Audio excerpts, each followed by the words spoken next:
listening to the Ice Prep Podcast. Here's your hosts, Bryan and Pat. Hello, everyone, and welcome to Ice Prep Podcast, where in, an hour and a half, 2 hours from now, we could know the Stanley Cup Final. Yeah, that's nuts. I didn't expect that at all. I don't think anybody did. Like, there's also a chance in the next 2 hours that we know the NBA Finals as well. Because for a while there, everybody thought we were going to get the double sweeps, which would be something we would never see again. And yeah. No, and I mean, at least on the NBA side, hey, at least Denver made it to the finals there. So, no, actually, I'm really excited to see them there. They should have been there the past few years. Jamal Murray coming back and showing that his name should be in contention for one of the better players in the league, and Joker just doing Joker things. It's been fun. It's been fun. I've actually been watching more of that than I have the NHL series because I'm a little more invested in the Nuggets than I am with the Florida Panthers. Sorry, Florida fans. I don't care. And that's completely fair. I've watched, this is the least amount of conference final hockey I think I've watched in a long time. And looking at, well, mind you, I fell asleep during the first overtime, and then woke up during the fourth overtime and then went back to sleep. So that was game one, and it was like, okay. But when you look at the stats of it all, it's been a crazy, both sets of series have been crazy. Like, the games could have gone either way in any of them, but Florida moves on. They get the sweep. The question becomes, will it be Bobrovsky or Tkachuk if the Panthers win the cup for the Conn Smythe? And you can already also make the argument, if whoever comes from the West wins and Bobrovsky still puts up a hell of a performance, he could J.S. Shiger the Conn Smythe. He is playing that good. So what you mean is win it even though they lose? Yes. Okay. That's J.S. Shiger. That's not a well-known phrase, Bryan. Okay, fair. Older hockey fans might know it because it's a very famous. Shiger in it. It's a very famous photo of him just basically like trying to wipe away the tears, and then he's getting handed this trophy that he doesn't want. Yeah. Which is, that's like, I feel like there should be certain times. Well, yeah, he might have been the best player. Don't do that to him. Like, do the celebration behind the scenes or something. But it's unfortunate tradition. But even still, like, if he's the most deserved player, I mean, he can at least slightly hang his hat on that and be like, see, this is why you're paying me $10 million. Ooh, that's too much money for a goaltender. And argument, like, people can try and argue that that they want, but there have been plenty of other goaltenders that don't make $10 million that have won the cup. He is putting on a hell of a performance. He didn't last year. So, it's just showing that goalies are voodoo and you shouldn't invest $10 million in them. Because if he was on any other team, he'd be doing the same dance right now. If they made it into the playoffs, he'd be just as good, probably. Yeah, when Bobrovsky is on, he is in a class that there's like 3 or 4 goalies in the NHL of. I would include Price in that, but he's essentially retired at this point. So you have Bobrovsky's in that class, Hellebuck is in that class, and Vasilevsky. Those are the only 3. Because that's like, if they're on, they are the best. And there's 2 that still uncertain for me, because they've shown sometimes yes, but other times, holy crap, no. But it's been such a small sample size, and that's Jacob Markstrom. I know, feel free to roll your eyes, but he showed a couple years in a row that he is top tier. But then when he stumbles hard. And the other one is Thatcher Demko. And again, I thought you were going to say Igor Shesterkin. No. He is propped up by really good defense. I see that as a Colorado fan. That is any goaltender that plays for Colorado. It's just propped up on defensive skills. Look at how many times have Colorado goalies just suddenly been in Vezina conversations. Like, come on. It's because was Kemper part of the conversations this year? No. Was Grubauer? No. Like, was Mind you, Grubauer played Varlamov? pretty No. well in the playoffs. Yeah, he did. Like, don't get me wrong. I'm not discounting their talent, but also it could have been that the defensive team, like the formation in front of them, were like, well, this goalie needs really solid defense to be able to perform at the tier that we want him to. So, it's a propped up situation versus actual quality defensive situation,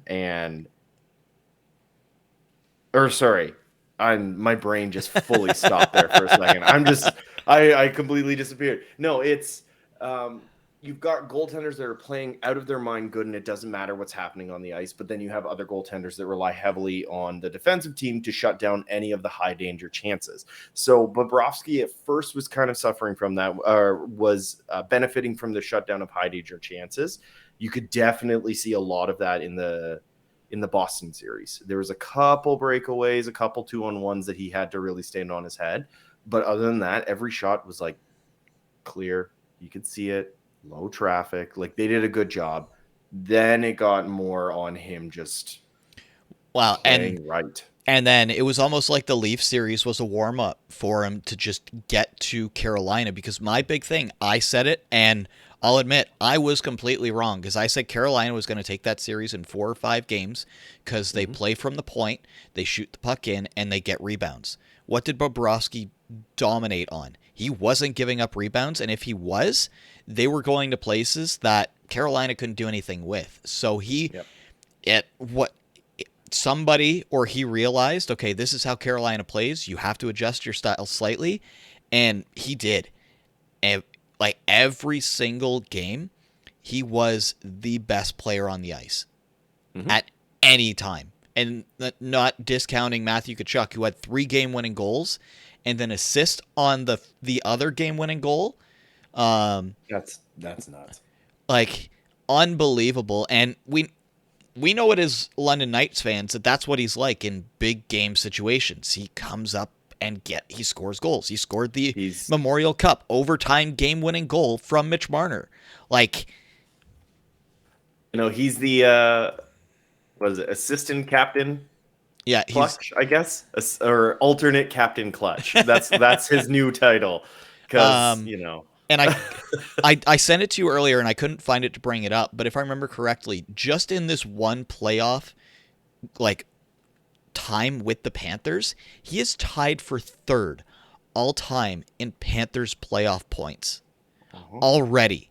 That is ridiculous. Like, especially since there haven't been a lot of high scoring games in the past series. And somebody brought up first season with a new team, regular season plus playoff points. He's behind it's Gretzky twice and somebody else. Like, he's on an absolute ridiculous heater, and the only player left in the playoffs that is anywhere close to him right now is Jack Eichel. Yeah, Eichel's playing really well, and he may never lose a playoff round. So good for him. He might end up being 4-0. It's so crazy to think that he has never been in the playoffs before this year. Like, that is such an unbelievable thing for a player of his, and we're starting to see that his style of play, like, he's a very good regular season player. Yep. He is a phenomenal playoff player, and thank goodness for the Golden Knights that Mark Stone is still able to play after last game. Dallas Stars captain, less than 2 minutes into the game, Jamie Benn gets himself 5 in a game, 2-game suspension for what has to be one of the dumbest cross-checks he has done since he put Larkin in a neck brace. Hey, come on, man. He fell, and it was unfortunate that Mark Stone's head was right where his cross-checking stick ended up being on the ice. So for those that missed it, remorse. That was literally paraphrasing the quote that he said the next day, because he walked out of the arena, got into his car, and drove off. Didn't talk to the media. So it was Captain not stuff right there. Yeah, that I'm very curious how that one is going to play out in the offseason, because there's a big part of me that wonders between is it James? No, last name Nil. I can't remember his first name. The GM there, and Peter DeBoer is the coach. That's going to be like, we can't be having this. Not when you have guys like Pavelski there they're the definition of leadership. Yeah, well, like, or even just like Jason Robertson. Like, give the seat to Robertson. Have it be the next generation. Pavelski won't be there for long. Or Miro Heiskanen. You know, he's a major piece on that team. Like, you wouldn't give it to Sagan. Though it's very rare to see defensemen get the C nowadays. That's the only reason why I would put Robertson over Heiskanen. Or unsung hero Rupe Hintz. Oh, true. But I think when it comes to leadership and long term, because it'd be ceremonial to give it to Pavelski. Like, it would be simply like, hey, this is your last year if he comes back and plays one more year. But he has been a captain before. He was traded when he was the captain of the Sharks. Yep. And I did want to bring this up here just because I mentioned him. Look who's finally... there's two players that have finally got past Connor McDavid, Leon Draisaitl and Evan Bouchard. That's crazy. You can't outscore your problems. Rupe Hintz, playoffs. Rupe Hintz is now the points leader in the playoffs with 22. Matthew Tkachuk at 21. And then Jack Eichel, Mark Stone down on the list, Jason Robertson, and Carter Verhaeghe rounding up that list. And I don't know if anybody is going to get ahead of Draisaitl's 13, by the way. Rupe Hintz needs to get a hat trick tonight and hope that his team continues on. Tkachuk would need 5 goals. He could do it. But nobody else on that list. Games, yeah. And then it makes me laugh that Evan Bouchard, because of the power play, is still top for assists. Rupe Hintz and then Tkachuk taking 2 and 3 there. I will say the other thing to keep in mind is if I'm not mistaken, Rupe Hintz was also injured for, I think it was 2 games. So I don't think he was played the entirety of the 16 games. Not. I don't know if that's every game so far. Let's check. We know that who do we have? Jason Robertson. We're doing this on the fly. 16 games. No, I was wrong. I remember someone. Oh, was it Heiskanen? Heiskanen was injured. It could have been Honka, but no, Honka's not on the team anymore. I remember that there was somebody that came back and it was an immediate impact, but I can't. Pavelski, who scored 4 goals in the one game, maybe that's what I'm thinking of. I don't know. While we're at it, want to look at goalies. I saw this and it made me smile a little bit. Akira Schmid still sitting at the top of the list with 2 shutouts. Aiden Hill obviously got his first. I was listening because I had to go fill up our jerry can for our lawnmower before we were doing this, and I believe that the Golden Knights, they've already had like 9 or 10 shutouts in playoff history already. That's unreal. Well, I mean, Flower was good at that. Yeah, well, the other thing I want to point out is where did Aiden Hill, before he was traded from San Jose, where he was quickly dumped, but where did he start, or maybe not start, but play many years and become sought after? Who might have done that? Oh, I don't know. Was it the Arizona Coyotes goaltending coach before he moved away to Ottawa? But it turns out that it was New Jersey goaltender that played a whopping 2 games. Corey Schwab seems to be the true hero of goaltending coaching because he has been a coach for Tampa, San Jose, and for Arizona Coyotes, and he has been pumping out nothing but cup winners. I know you wanted to look into that. I did a brief look, but dive deep into it. Aiden Hill now has the save percent lead. Bobrovsky not far behind. And of the rest of that, has more games under his belt though in comparison to Aiden Hill. And then poor Freddie, best goals against average. Doesn't matter if your team gets swept. Aiden Hill takes number 2, Bobrovsky there. So if it ends up like here is how bad it has been because of the Seattle series and the Vegas series. The goalie that everybody thought was the best coming into these playoffs, he's nowhere to be seen on any of these lists. And he's not getting a shutout tonight because the game's tied 1-1. Jake Ottinger, is the argument to be made for him that he has to be hard limited on the amount of games he plays? He's like, is the kid just tired? Like, he might just straight up be tired. This was his first season as the starter. And it was, granted, he was injured. I know that for sure. He was injured throughout the season, so he did have a couple weeks off because but didn't he of still that, play but like 50, 60 plus games? he definitely, like, him and Wedgwood were not splitting starts. It was definitely, the workload was on that kid, and this is his first season doing that, and it's a lot of work.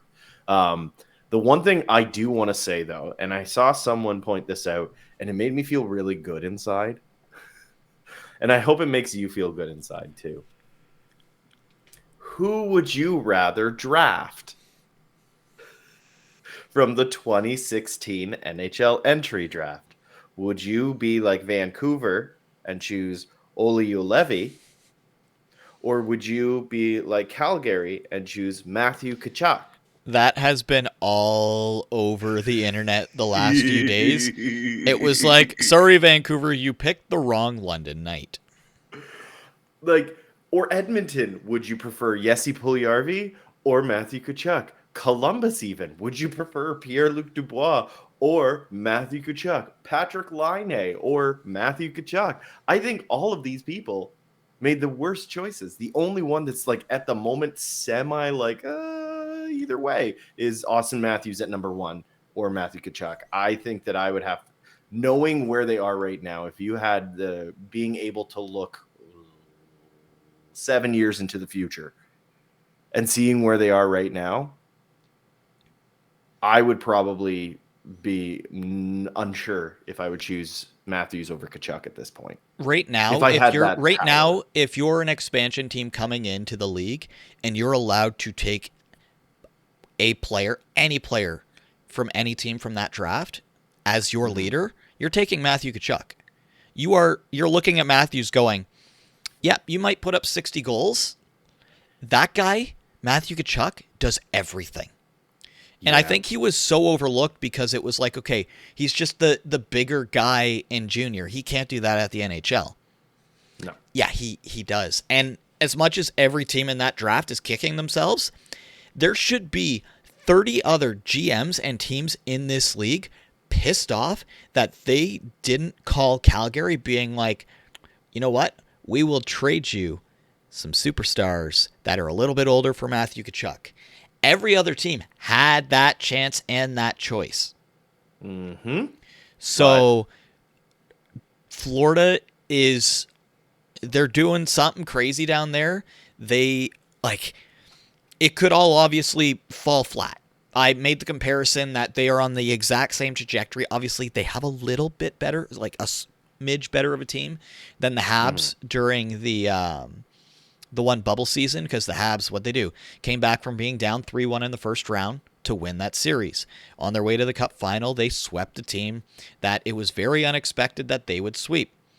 And here they are in the finals. So is it going to be Florida loses in Game 5 and that's how it ends? Or I can't look at Florida anymore and be like, you guys don't stand a chance. You don't deserve to be here. They've taken down the number 1, the number 2, and the number 4 team in the NHL. If Vegas makes it to the final, that's them against the number 5 seed. The only team that they wouldn't have knocked out from the top of the league is New Jersey. Yep. Yeah, that's when you talk about going through the Giants, that's exactly what they did. They fought every single Giant on the way there, and I mean, good for them. I mean, I still can't believe that we're going to be having a conversation next week about, most likely, statistically, the matchup is going to be Florida versus Vegas. It just depends on how many games it takes Vegas to take out Dallas. And nothing against Dallas. Do I think they could do it? I mean, maybe. Well, as it But stands right now, giving the live update, Vegas has the lead once again against Dallas. So if Vegas wins tonight or they win the next game, so if they lose tonight, win the next game, then the Stanley Cup playoffs or the final will start next Wednesday. If it's game 6 or magically game 7, it starts on June 3rd. So there's a fairly good chance that game 1 will be done of the Stanley Cup final out of the Western Conference, because obviously Florida is literally the 17th seed. So we will know the outcome of game number 1, which will be very interesting to know. And one thing, I ended up watching the end of the game last night. Right away, the second I saw that the trophy was there, it was like, oh, Kachuk's going to go touch it, obviously. And he was asked about it. He's like, we're not the type of team that's going to be superstitious. We earned that thing. We did it the hard way. And they did. It was great to watch, and I did love seeing Sasha Barkov grabbing the trophy, skating off the ice with it, and off they went. Like, that's how it should be. And as we talked about this last year, when the Avs won the Western Conference, right away, you and I were like, McKinnon's going to touch the cup. Crosby touched the cup. Of course he's going to touch, or the trophy. Of course he's going to touch it. So I'm glad that seems to be It's a trophy gone. you just won. Yeah. I'm sorry. I think that's the dumbest thing. It was just probably some random reporter that was like... No, I can tell you exactly when it started. It was Eric Lindros. And you know what the best part is about this? He didn't touch it. They lost. So why is it the touch? Actually, touch, then? if I remember correctly, they got swept. So it was just like salt in the wound. So yeah, but it just became this. It became this silly thing, and now it's become part of it. Whereas once upon a time, the playoff beard was like superstition. Now it's more tradition than superstition. Yeah. Yeah. No, I don't know. It's a very bizarre playoff. I just that's my response to everything with it. It's so weird. Can I stick with Florida for a minute, because I got a few other things, if that's all right? Yeah, go for it. Let's do that. Florida, I think I told you this. I can't remember. How many players on this Florida team were drafted by Florida? I think you told me it was like 2 or 3. 3. Can you name, we'll say, at least one of the 3? Lundell or Lundell? Yep. Yeah. Wasn't Barkov, was it? No, it was Barkov. 2. Yeah. And then it's probably some scrub. Nope. It's a very key player. Oh, Ekblad. You got it. Well done. Yeah. So that's kind of cool to see. So if they end up playing Vegas, then that'll be like, hey, which team has more original players? Kind of close, actually. And then the other one that I didn't know this, the original founder for the Florida Panthers was the owner of Blockbuster. When the team was originally being proposed, this is what he wanted to call the team. He literally wanted to call them the Blockbusters. For those watching, here's the one logo, the jersey, the other logo. That I'm glad they went with the Panthers, but could you imagine if there was a team called the Florida Blockbusters? Oh man, that's great. I did not know that. I saw this and I was like, that is the coolest random fact about a team that I didn't know. That how didn't I know? Oh, I love that. That's so fun. And then the Blockbuster colors, the yellow and the blue. Obviously, it's the yellow and the blue. Oh, that's great. What a great and stupid piece of trivia. Right? Now, I can guarantee you, now that you've heard this, it's going to come up in the next little bit, and you're going to be like, actually, I did know that. Well, yeah, I'm very good with retaining useless knowledge. That is my skill set. And you were talking about playoffs being weird. So this was taken when Boston was up 3-1 in their series. Florida had a 7.2% chance to make it out of that series. They did that. Like, you go down the line of when this took place. Is it Vegas that has the best odds? No, I guess No, Dallas Vegas. at 5.4. So one of Wait, no. Edmonton. It's Edmonton. no, the lowest odds to win the cup. For So Edmonton had a oh, 19.3% chance to win the cup going into the okay. playoffs. It's it's Sorry, I had to oh cough. Yeah, so of the 3 teams remaining, Dallas had the highest odds at 5.4. So it is completely flipped of what analytics said. And everybody's looking at this playoff going, analytics don't matter anymore. Not with the way that these teams are playing. or it's maybe these model. It's not that they don't matter. It's just the models are based off of something, and it needs to be factored in. There needs to be a different data set that's brought in, and what I think there has to be a different analysis of goaltending's effect on games. I sincerely believe that there needs to be and like I don't know what those are based off of. I don't. So like this is all just coming out of naivety of just like if I was going to be building one of those, deserve to win-o-meter sort of things. Yeah, like the high danger shots versus low danger shots, the rebound totals, the blocked shots, like those must have to start taking more precedence because it's clear that there's some kind of metric that's missing in these models that is crucial to determining playoff success in comparison to regular season success. So, what is it, or what is the thing that changes from regular season to playoffs? And if you look at the amount of block shots, it goes up. If you look at the amount of hits, it goes up. Can So I can maybe I that has an impact. can I bring something up about the deserve to win-o-meter that a lot of people get very wrong? What Yeah. a lot of people don't realize, if you see the deserve to win-o-meter, it's always like, ugh, the team had an 85% chance to win and they didn't. That's not an 85% chance. That is of 1,000 simulations of this game happening with all of the stats, like the goals, the expected goals for, the expected goals against, all of that, not accounting for the actual goals that took place during the game. It's that percent is the number of wins. Mhm. So 83% would be, yeah, about 830 times out of 1,000 they win. That still means 170 times they lost. It Yep. is not that far fetched, and a lot of people look at it. They're like, "Well, it's like no, it's based off of a ridiculous amount of times that a simulation happens Mhm. because of just the expected stats from the game." So there's a lot of people just you'd see it online, and it was like you clearly don't understand that it's not like based off of just the one game. They Well, they take it's out the clear that goals and they just go, here's the stats, run it 1,000 times.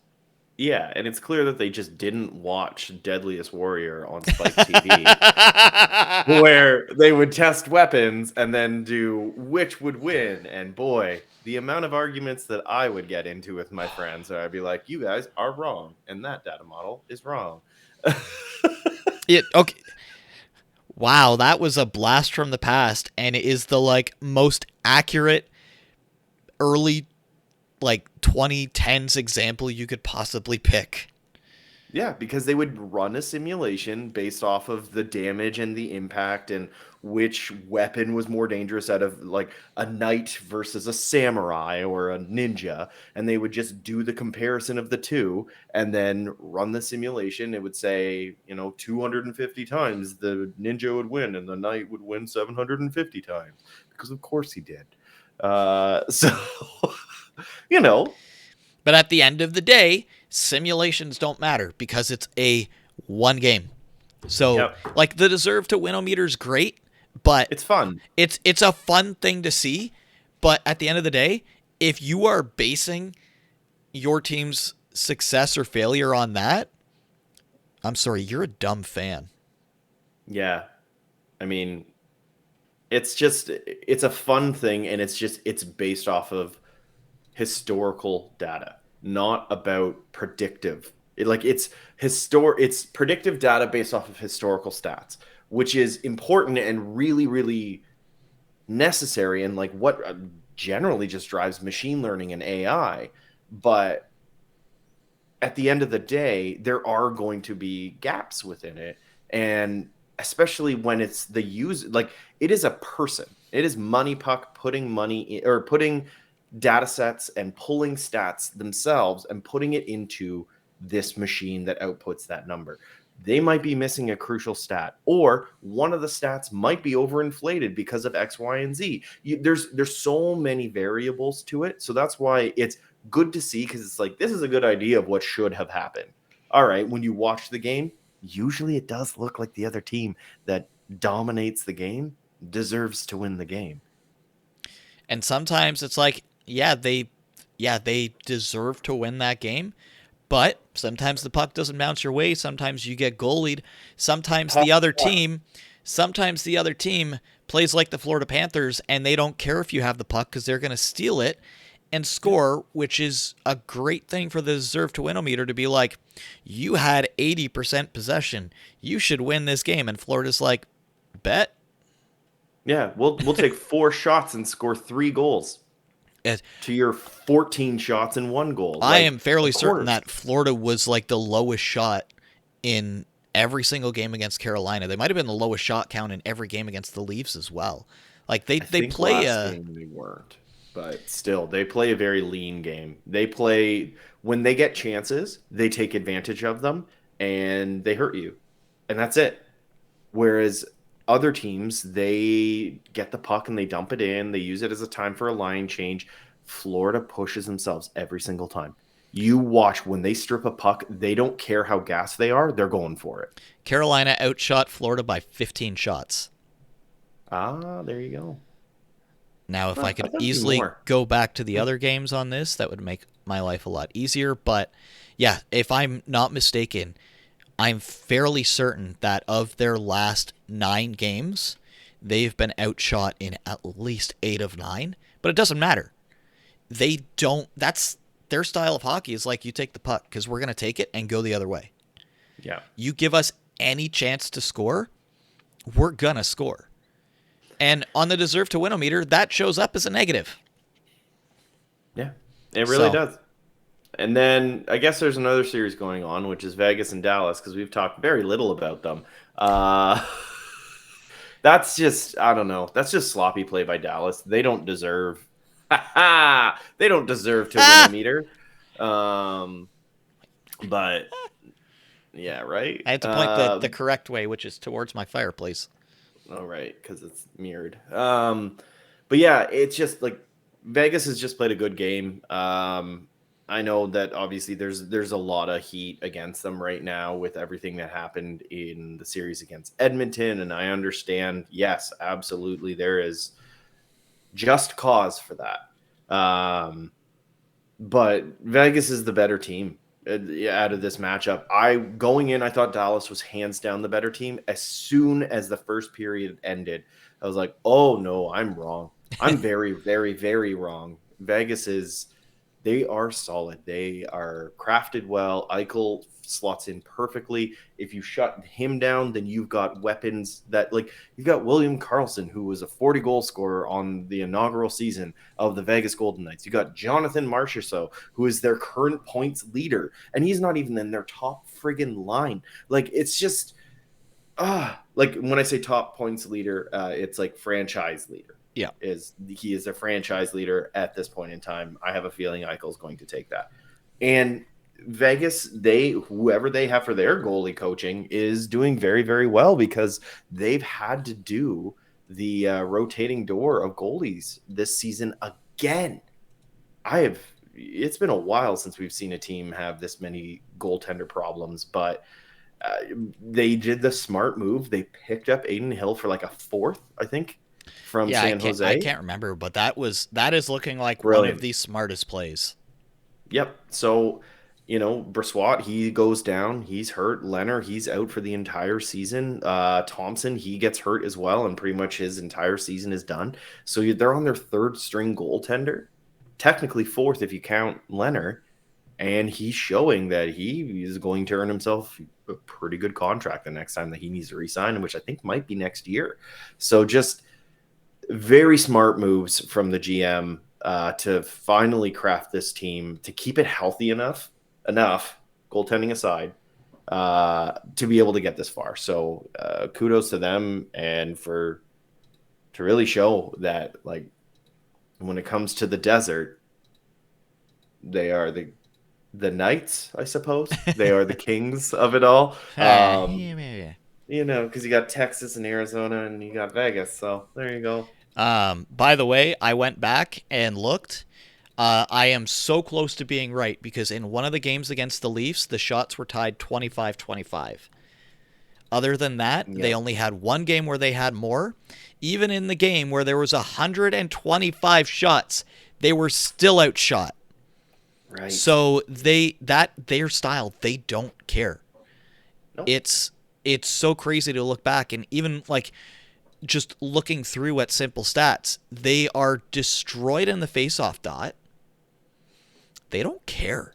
Like that to me is one of the scariest things. It's just like you may have all of these plays drawn up. That's why like Vegas might be the only team in the NHL that stands a chance against them because they play such a similar style.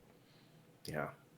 No, it's going to be something. I don't know. This when it comes to the Stanley Cup Finals, with it being Dallas just scored, but even still Vegas versus Florida, coin flip at this point. Don't look at anything. Don't just coin flip. Heads is the Knights, tails is that makes sense. Yeah, the Panthers. The Panthers, and just that's your choice. And yeah, it's the more funny, the more I dig into the stats and the more we talk about this, the more a potential final of Florida Vegas sounds fun. It'll be fun, but I know what's going to happen. It will be Florida that wins the cup because when it comes to back checking, Vegas isn't great for that. So, they've got a lot of big defensemen, and they make one mistake, and we know how Florida takes advantage of those. They don't have people that can come back and rush back, get the puck, turn it around, and go. Vegas hasn't played a team that plays as heavy as Florida does either. What I said this in round one. Like, my big thing was if, like, Boston, the one team, Florida is probably the only team that can beat them because they play dirtier and they play heavier. They turned that series around. Going into the Toronto series, we were both like, Toronto should win this, but if Florida can get under their skin and lay the hits and make the Leafs players start to catch themselves, and how many times do we see highlights of Sam Bennett going in, fakes the hit, goes around the player, puck goes out front? He did the exact same, like the team did the exact same thing. Vegas, we've seen when they get frustrated, when they get hit, they take real dumb penalties and they get suspended. Florida will be like, bring it on. So I'm in agreement with you. I never thought I would say this. I think the Panthers are a lock for the cup. Yeah, and I mean, by us saying this, we've somehow jinxed it. I don't know.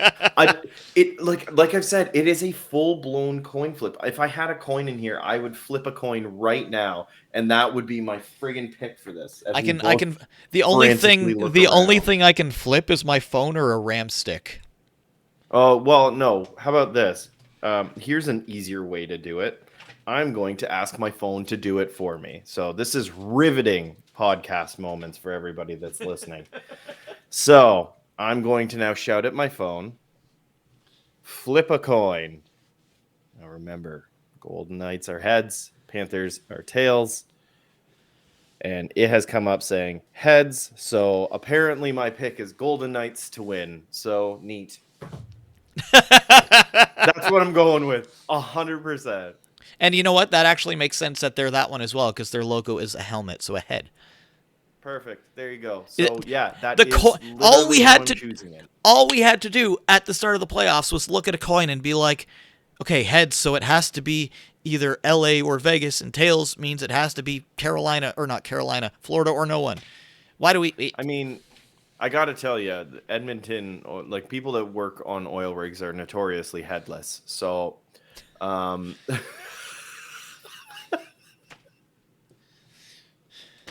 what the Oilers, people that work on oil rigs, come on, are man. headless? Yeah, because you said that the only two teams that had heads were Kings and Knights. There's Panthers have heads. I meant They more are the not logo. headless. Oh, well, the Kings don't have a head in their logo. It's a crown. Where does a crown go? That's a literal helmet. The Vegas Golden Knights is a literal helmet. A crown can go on. I don't know. Suddenly, Pat's I'm like, tired. "Oh, your logic makes a little bit more sense." Yeah. Oh no. On that Any note, hoodles. yeah, on that note, I've got nothing else. I'm hoping that it is. I didn't think I would. There's another part of me.